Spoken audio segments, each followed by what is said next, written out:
Olá, seja muito bem-vindo, bem-vinda ao Que Tem Vaga. Hoje falamos de mercado de trabalho como um todo, principalmente desafios da figura do profissional ligado a recursos humanos, de forma mais direta. Quais são os principais pontos, também a importância dessa ponte entre colaboradores e líderes. Comigo, Roberta Rosenburg, que é fundadora e CEO da consultoria F-Lead de Desenvolvimento de Liderança.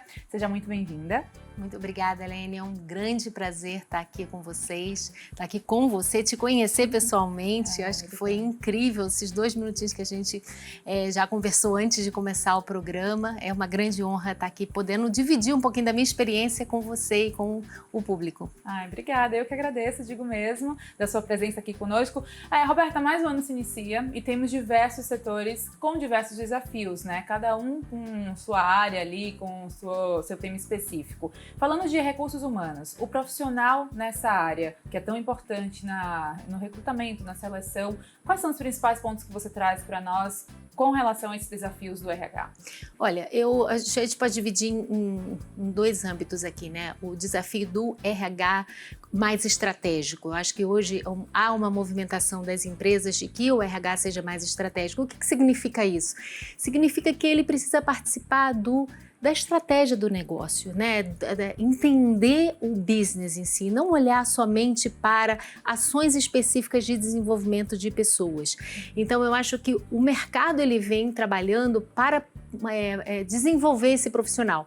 Eu já estou nesse mercado há mais de 15 anos, né? E eu posso dizer que lá atrás, uns 15 anos atrás, eu via um movimento de o RH não ser mais um profissional que fazia carreira no RH. E sim, por exemplo, profissionais de financeiros ou de marketing, que tinham uma experiência mais holística ali em uma posição mais de diretoria, de VP, de RH, né? Olhando um pouco para o mercado e para as empresas em si, os colaboradores, eu acho que o grande desafio desse RH mais estratégico é conseguir reter, atrair, né? A gente fala muito de employer branding, a gente pode desenvolver um pouco mais sobre isso, atrair esse colaborador, reter esse colaborador e trazer uma experiência desse colaborador, porque hoje o mercado está muito intolerante a nível de eu me junto à empresa e eu fico com ela até o fim, não importa o que aconteça. As pessoas estão conectadas com o seu desenvolvimento. Né? Então, eu acho que eu dividiria nesses grandes 2 pontos. Um é montar esse RH mais estratégico e 2, olhar para esse colaborador de uma maneira mais humana. Então, como eu consigo atrair e manter esse colaborador dentro de casa. Esse olhar humanizado sobre as organizações é muito importante porque o protagonismo do colaborador também mudou muito, né? Sim. Então, hoje em dia não há uma contratação ou pelo menos não há um aceite de convite ou de contrato só pelo salário, por exemplo. Hoje, propósito também é uma palavra que faz muito sentido no quesito aceito ou não, faz sentido ou não eu ficar dentro dessa cultura organizacional. Tem muito por aí também, né? O protagonismo e esses pontos. Exato. Eu sempre falo muito nos meus programas de desenvolvimento, né, sobre o protagonismo versus a vitimização, né? Porque hoje esse profissional, ele é dono da carreira dele, ele é responsável por desenvolver. Existe também aí um movimento do mercado de olhar muito para o líder e levar uma atenção enorme para esse líder, que esse líder precisa desenvolver, engajar, manter, gerar resultado, desenvolver equipes, né? Então, como fazer tudo isso? E aí eu acho que o grande papel do RH estratégico e partner, né? O que a gente chama de business partner, ele é parceiro do negócio, né? Então, como você consegue que esse líder seja auxiliado pelo próprio RH, pela própria empresa, não só, né, a nível de processos, da estrutura, mas também dessa relação entre ambos, o RH e o líder, né? Então, acho que o protagonismo frente a isso, dos próprios líderes, dos colaboradores, porque todo mundo tem o seu papel, né? Sim. Então, tem o líder que tem que também criar um ambiente saudável e saber ter ferramentas, né, conceitos básicos de liderança, como eu dou feedback, né, como eu delego, como eu crio um ambiente seguro para que os meus colaboradores possam falar, né, o que eles sentem, ou como eles sentem e o que eles precisam também. E em paralelo a isso, em conjunto com isso, o RH poder dar esse suporte, poder ouvir, né, poder ajudar esse líder quando ele não tem essas habilidades. Meu Deus, é muita coisa, pelo visto, né? Agora, Roberta, falando em skills, bom ponto que você traz, porque as soft skills hoje fala-se muito, né? Você contrata pelas hard, que são as técnicas, e demite pelas soft, que são as questões ali de sociocomportamentais, de relação. Sim. Isso também está pegando bastante, né? Porque eu acho que a convivência harmoniosa é necessária e sem contar com a técnica que sempre é válida. Mas até que ponto ela está sendo mais válida ou levada em conta? Qual é a análise? Como ajustar essa contratação? Porque às vezes o colaborador ou o líder, né, o gestor, ele tem as habilidades técnicas, ele tem o currículo. Eu gosto muito de falar sobre a fórmula da credibilidade, da confiança, né? Que é a credibilidade, que é realmente eu ter as habilidades para fazer, né? É o reliability, que é estar presente sempre que eu preciso, né, de alguém, e a intimidade, que é saber sobre essa pessoa, conhecer sobre seus valores, conhecer o que é importante para essa pessoa, conhecer um pouco da história dessa pessoa, né? E embaixo dessa fórmula tem o interesse próprio, né? Então, assim, quando a gente olha para uma contratação, é importante entender da credibilidade, né? Entender que essa pessoa tem os hard skills, a parte, né, conhecimento técnico, conhecer, saber que essa pessoa vai estar ali para a empresa, vai estar, né, comprometida de fato, mas também entender os valores, entender, né, o que é importante para essa pessoa e se esses valores falam com a cultura da empresa, né? E as empresas cada vez mais elas vêm, assim, toda empresa tem uma cultura, saiba ela ou não, né? Mas quanto mais essa cultura fica clara, fica bem estabelecida, hoje em dia a gente tem várias ferramentas no mercado para medir a própria cultura da empresa atual e a desejada e fazer um trabalho em cima disso, né? Mas nessa contratação é muito importante que esse colaborador ele tenha esse alinhamento. Porque se, por exemplo, uma empresa fala que é muito importante o respeito à outra, dar feedback, a desenvolver, a respeitar, né? E no final do dia, quem é promovido são aqueles que conseguem o resultado, o como não é tão levado em consideração, então a gente tem um problema aí, né? De não adequação a essa cultura. Então, acho que o propósito justamente fala sobre, né, o que é importante para mim, o que eu estou cuidando, por que eu trabalho aqui. Então, pensar assim, poxa, se eu estou sentada aqui hoje conversando com você, eu faço meu trabalho na F-Lead, por que eu faço esse trabalho? Para quê? No final do dia, né? Você está aqui entrevistando, né, enfim, no seu trabalho de repórter, para que você faz? Qual o propósito disso? Será que conversa com os valores da empresa, da cultura? Se você tem uma equipe que trabalha com você, será que essas pessoas também estão no mesmo nível, né, de entendimento e alinhamento? Porque no final do dia não tem certo nem errado, será que estamos alinhados? Eu acho que esse é um fator importantíssimo na hora da contratação. Com certeza. Agora, como fazer isso também com tantas pautas que hoje abordamos, né? ESG, por exemplo, a preocupação climática, socioambiental, também essa questão de diversidade, a gente fala de não só de etarismo, diversas gerações convivendo no mesmo ambiente, mas também falando de diversidade de gênero, equidade, enfim, diversidade é uma palavra ampla, literalmente. E essas pautas, ESG, diversidade, gostaria também de te ouvir a respeito dos desafios, né, frente aos profissionais. Olha, eu sou uma consultora, então assim, é esperado, né, que o consultor ele tenha uma opinião a respeito, que saiba a respeito, mas eu não posso dizer que eu sou dona da verdade, né? Estou longe de ser, eu acho que estou sempre aprendendo, mas a minha percepção do mercado com essas pautas tão diversas, começando pela diversidade, eu acho que é importantíssimo olhar, né, para essa diversidade de todos os gêneros e níveis que a gente possa imaginar. Mas é importante que a cultura da empresa esteja preparada para isso. Porque muitas vezes eu vejo nas empresas acontecendo que falam sobre diversidade, mas no final do dia estão buscando pessoas que se enquadrem dentro daquele modelo específico. Então, como ter diversidade e ao mesmo tempo ter uma cultura? Se eu falo de uma cultura de valores que eu acredito e que os meus funcionários eles acreditam também, então como que eu acomodo isso a pensamentos e valores diferentes? Né? Então acho que esse é um grande desafio que a gente está longe de conseguir resolver, mas eu acho que o mundo está bem mais justo. Sabe? Porque eu acho que a gente está olhando para isso. No passado nem se falava sobre isso. Né? Eu não sou uma especialista em diversidade, não é realmente. Eu tenho colegas que são, inclusive admiro bastante, mas eu acho que esse é o meu ponto de vista sobre esse tema. Muito bom. Uma dica que eu dou para os profissionais de RH é realmente ter um processo bem definido, mas também envolver os gestores nessa contratação, porque muitas vezes a gente fala da cultura, mas a gente fala das pessoas que vão estar trabalhando com esse gestor, se tem uma adequação a isso.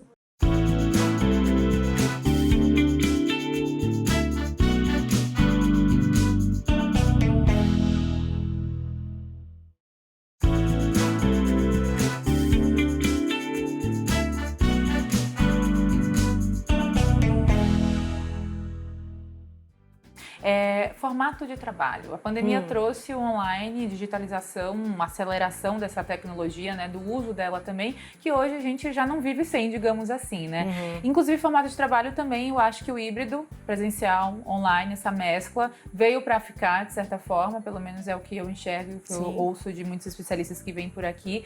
Gostaria também de ouvir a sua análise a respeito disso. Como é que olhamos para o formato híbrido de trabalho, a adequação dele, setores ou áreas que mais ou menos utilizam?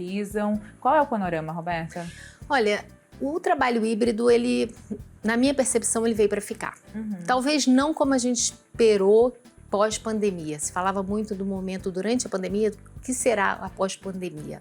Né? Então eu vejo muitas coisas acontecendo em setores e indústrias diferentes. Por exemplo, a indústria, ela nunca deixou de ser presencial. Né? Então, se você fala de fábricas, as pessoas estavam na fábrica e continuam na fábrica trabalhando. Quando você fala do administrativo, durante a pandemia todos foram para casa, né? Mas eu vejo também acontecendo um movimento de alguns colaboradores, gestores, que se adequam muito bem trabalhar no híbrido e outros que não, que precisam desse contato com pessoas. Né? Eu, na própria consultoria, eu falo que os novos entrantes, né, e mais júniores, inclusive, eles precisam desse contato humano para aprender, para ver, porque a gente, ser humano, aprende por observação. Até o bebê, a criança, ela aprende observando.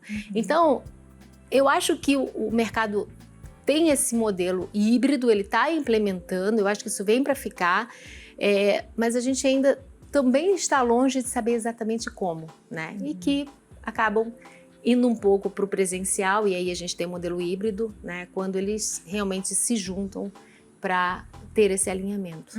E essa questão de modelo pegando não só para quem já está contratado, trabalhando, mas também para quem vai ser contratado e por quem contrata, né? Imagina uma entrevista online que aconteceu muito, mas justamente essa falta de contato pessoal que para muitos pode pegar, e também não é a mesma coisa, né, Roberta? A digitalização veio para aproximar, mas mesmo assim ainda existe uma distância em termos de você sentir mesmo a energia da pessoa, você ver olho no olho, é diferente. É diferente. Não, e assim, o que eu vejo, eu tenho algumas empresas que eu presto consultoria e que, por exemplo, toda a equipe de contratação, a empresa é americana, essa equipe que eu estava atendendo é brasileira e toda a contratação era pela China. Então, você imagina o desafio que era a contratação de brasileiros através de uma equipe lá na China para ter esse contato humano, para entender culturalmente o que é preciso para desenvolver, né? Ou para se adequar bem à cultura ou ao ambiente, né, de que essa pessoa vai estar trabalhando. Claro. Então, eu acho que a tecnologia, eu vejo, ela veio para ajudar muito, mas ainda tem um fator humano que é muito necessário, né, para que a gente possa de fato ter realmente essa percepção, né, essa energia, como você mesmo falou. E até porque, é claro que não existe uma assertividade 100% de nada, mas para diminuir índices ou chances de você fazer uma contratação que não gere justamente essa questão do propósito para ambas as partes, né? Sim. Porque não tem como a gente falar de tipo, vou contratar e sei que vai dar certo e tal. Pode ser que não, pode ser que justamente essa questão do propósito pegue em algum momento ou não. Então, acho que diminui a chance de você errar, claro que não exclui ela, mas também traz essa aproximação mais humana, que também é outro ponto que você trouxe no início da conversa, né? A contratação, ela vai depender muito do nível, né? Então, uma contratação mais júnior, por exemplo, nível operacional, tá? Falando especificamente do nível operacional, é uma contratação onde muitas vezes o colaborador ele passa por uma batatela de testes, né, cognitivos, técnicos, faz entrevista, mas que acaba ficando muito mecânico e não necessariamente se testa essa conexão desse colaborador com a cultura da empresa. Sim. Eu vejo isso acontecendo muito mais quando são colaboradores mais sêniores, né? Então, quando você vem no nível mais gerencial, a empresa se preocupa um pouco mais, num geral, tá, gente? Não posso falar de todas, né? Mas se preocupa um pouco mais com essa questão da adaptação à cultura. Uma dica que eu dou para os profissionais de RH é realmente ter um processo bem definido, mas também envolver os gestores nessa contratação. Porque muitas vezes a gente fala da cultura, mas a gente fala das pessoas que vão estar trabalhando com esse gestor. Se tem uma adequação a isso, né? Então, hoje, você realmente fazer essa relação, né, e conseguir trazer um colaborador que se adeque 100% à sua cultura acho que é um dos maiores desafios que as empresas estão passando hoje. Roberta, chegou o momento que eu abro aqui espaço para quem nos assiste, eles que mandam sempre e-mails com perguntas sobre a temática abordada no programa. E eu lembro sempre para você, aqui tem vaga@band.com.br, é o e-mail que aparece na sua tela e também o canal que você pode estabelecer de conexão, também mandar sua mensagem, sua dúvida para nossos especialistas. Eu começo aqui com o Robson Pereira, ele é de São Paulo. Ele fala o seguinte: eu trabalho no setor de recursos humanos e vejo que a questão de saúde mental é muito importante, independente da área de trabalho em específico. Como implementar ou buscar implementar uma cultura ou programa que cuide da saúde mental dos colaboradores e qual o nível de importância disso? Olha, eu acho que o nível de importância é 100%. Né? Hoje o mercado e a humanidade está passando por essa preocupação. Todos nós passamos por uma pandemia e ninguém sabe de fato os impactos que isso vai gerar na humanidade. A gente fala muito de crianças, mas tem tem os adultos, temos nós, né, que fomos afetados.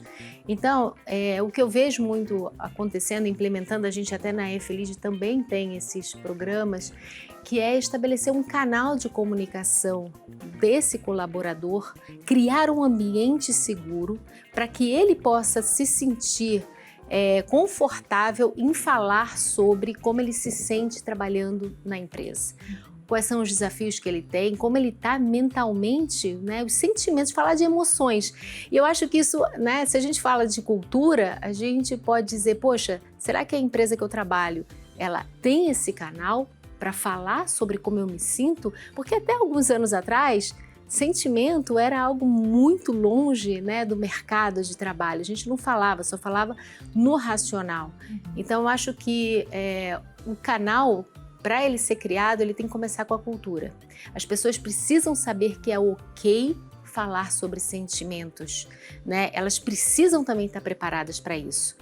Hoje, Helene, eu vejo que, às vezes, nem o próprio RH, quando tem um problema até de um problema mais sério, de uma depressão, algo que acontece, nem o próprio RH muitas vezes está preparado para lidar com isso, porque não sabe o que fazer. Então, eu acho que criar essa cultura dentro da empresa é fundamental. Como criar a cultura? Né? A cultura é estabelecida por sinais, por rituais. Então, falar sobre isso nas reuniões, preparar esses líderes que falem sobre isso, né? Ter conversas, eu sempre falo, essas conversas não tem que ser extra hora trabalho, não, tem que ser no horário de trabalho. Café da manhã, happy hour, né? Que sejam momentos que possa se falar sobre isso. Integrar. Exatamente. Tá aí, respondendo então, Robson, obrigada por sua participação. Eu sigo aqui com a Paula, ela que é de Minas Gerais, e ela pergunta o seguinte: estou em um processo pensando em transição de carreira e gostaria muito de seguir com a questão de lidar com os seres humanos, recursos humanos. Como fazer de maneira mais assertiva? Existem caminhos que podem ser citados? É um desafio essa resposta, né? Porque depende muito do contexto, de onde ela vem e tal, que ela não especifica aqui. Exato. Mas transição de carreira para quem quer trabalhar com pessoas. Roberta, existe um beabá? Olha, eu posso falar de mim, né? Eu sou economista de formação, trabalhei no mercado financeiro e eu percebi que não era o meu maior diferencial, né? Eu com planilhas de Excel sofro até hoje, embora precise lidar muito bem com elas.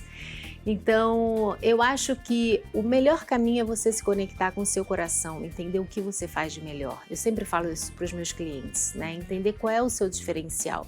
Se você tem uma vontade de trabalhar com o desenvolvimento de pessoas, certamente isso tem um chamado interno de você, e eu não sou nem um pouco esotérica, tá? Eu sou bem financeira, mas eu acho que é importante essa conexão com o que você faz de melhor, né, para que você possa colocar isso em prática. E a partir daí buscar, tem alguns caminhos, né? Não precisa voltar a fazer uma faculdade, mas seja sinalizar para sua empresa que é algo que você tem vontade, né? Se conectar mais, entender o que significa trabalhar com pessoas. Sim. Eu acho que isso também é muito importante, porque existe aí também, talvez, né, uma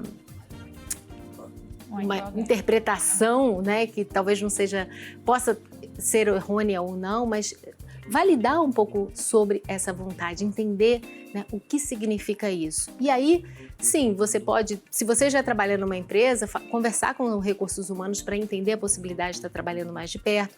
De repente é um gestor que as pessoas vêm conversar com ele porque ele já tem essa habilidade natural.